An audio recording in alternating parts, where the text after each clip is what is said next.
after one hell of a long night and about 7 hours in the air, I arrived in the former Soviet Republic of Kazakhstan.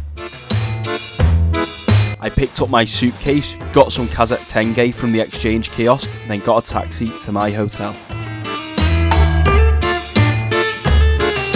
Today I'm in Astana, Kazakhstan. Actually, wait a minute, no I'm not. When I booked my ticket to the capital of the world's ninth largest country, it was called Astana. But in March, they decided to rename Astana as Nur-Sultan after a president who'd served here for almost 30 years. I arrived here from Seoul this morning. I'm here for 4 days and 3 nights. I'm really excited to see everything that this city has to offer, especially after the driving from the airport, because everything just looks ridiculous. You'll soon see what I mean. One of the things that instantly hit me about Nur-Sultan was its sheer size. Whilst it has a population of around 1.2 million people, the city is so spread out with plenty of land and long roads in between its biggest landmarks. Like, this is what I mean about the vast open spaces. They have the massive roads and the massive squares, and there's not even that many people knocking around.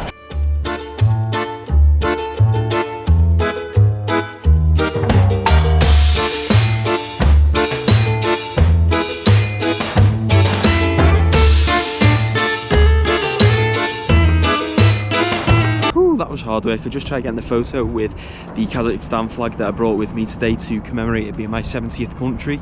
Since I visited my 50th country in 2017, that was Montenegro, I've taken a flag with me to each denomination of 10. So last year it was Malaysia, number 60, and I had my Malaysian flag under the Petronas Twin Towers. And my idea is to, every time I hit another 10 countries, I get a flag, take it to the place, get a photo with it, and at the end I'm just going to tie them all together. They'd probably just be, you know, put in the storeroom or something, but I just think it's a nice little memento, a nice little way to mark each miniature milestone. I realised before that I didn't get countries 10, 20, 30 and 40, so I will be revisiting them countries so that I can go back and get that photo, obviously for other reasons other than that. But yeah, I just think it's a nice little keepsake in the end. I like that I've got something to mark each denomination of 10, and this time it's Kazakhstan. So I just tried taking a photo up there. I've got this, what I do when I'm on my own, my little self setup is a little Manfrotto Pixie tripod with a Manfrotto smartphone clamp, my iPhone, and I have like a Bluetooth remote, the ones that you used to get with selfie sticks. And I usually stand a bit of a distance from the camera, hold down the remote, and it takes photos for me, but I think I was just a little bit too far away this time. So instead I've had to go for a slow-mo video, cut out a frame, export it as an image, put it into Lightroom, touch it up a little bit. I mean edit it, not touch it up, but you know what I mean. And then that'll be going on Instagram later on. So I'm gonna head over the road now to go and have a look at that pyramid behind me, and yeah. The Palace of Peace and Reconciliation is one of the most eccentric buildings in Nur-Sultan, which, when you see the rest of the city, says a lot about this place. I took a guided tour which cost 1,000 tenge, which comes out to about just under £2, and is offered in several languages. We were taken by our informative guide around the main areas of the building, including the 1,350 seat opera house, exhibition galleries outlining key moments from Kazakh history, and it also operates as a national centre for Kazakhstan's various ethnic and geographical groups. After the tour came to a close, I embarked on a long walk to the centre of Nur-Sultan, where several more of its famous structures can be found. So these guys are affectionately known as the beer cans, because obviously they resemble two giant cans of beer, and they sit either side of the presidential palace.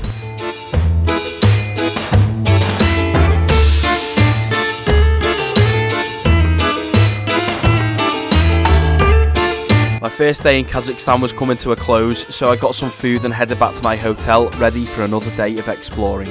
In the morning it was an early start in sunny Nur-Sultan, and up first on the itinerary was Hazrat Sultan Mosque.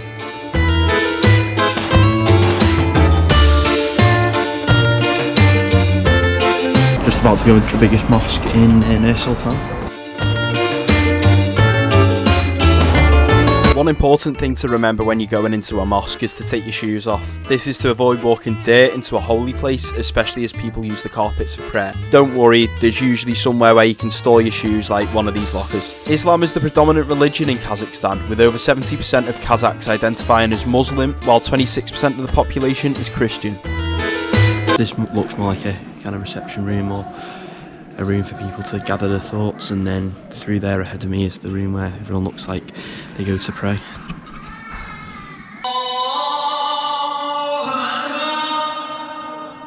Well, I think the call to prayer started.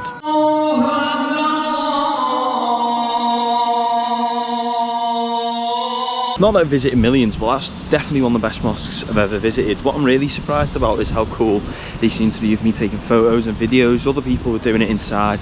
The security guards didn't say anything. Yeah, I thought it was just really cool the way it looked amazing inside. I was able to capture that, and there was little to no hassle. Well, there was no hassle, actually. Next stop, National Museum.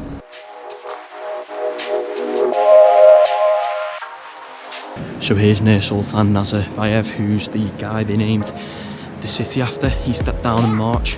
I think he was about 1 month shy of 30 years service, so he's now immortalised in the museum with a statue. And he's also got himself a painting over there.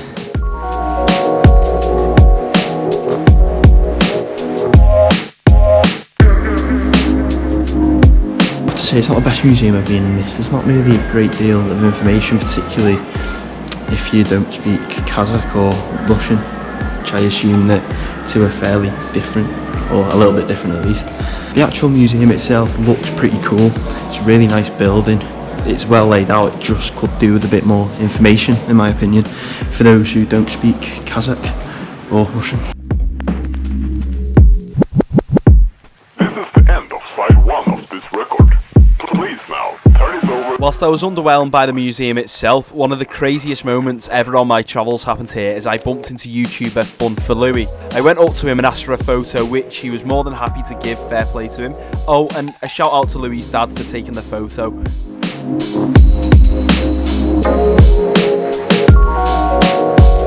So I'm walking around the National Museum of Kazakhstan, just looking at the exhibitions and stuff, and then I randomly bump into FunForLouis, who's one of the world's biggest travel creators, one of the biggest certainly on YouTube, which, mate, I'm lost for words. I went up to him, I asked for a photo. He was dead nice. He was asking me how I was enjoying Kazakhstan, how I found everything, and I was a bit kind of nervous. It's weird.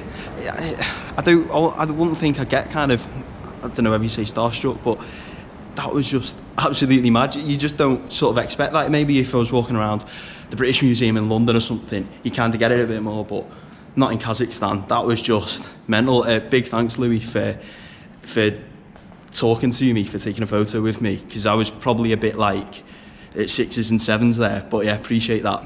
You seem like a real stand-up guy, so nice one. So just replaying that conversation I had with Louis through my head, and probably just sounds like an absolute idiot. To be fair, he was asking me how I found Astana or Nur-Sultan, whoever was travelling, anywhere else in Kazakhstan or just going home, and I told him how big it was. We're going to watch FC Astana later on. I mumbled a few other words. I think I forgot to ask him how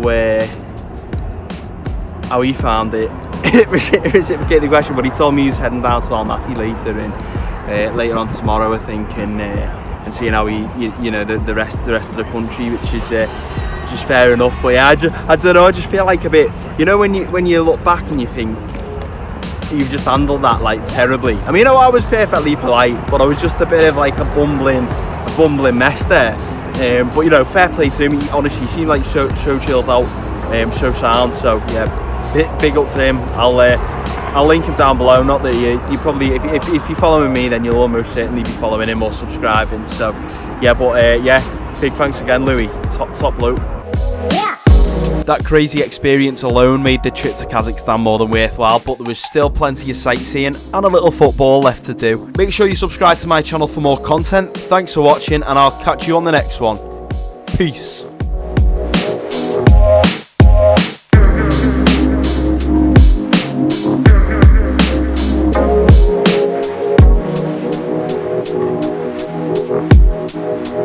Oh,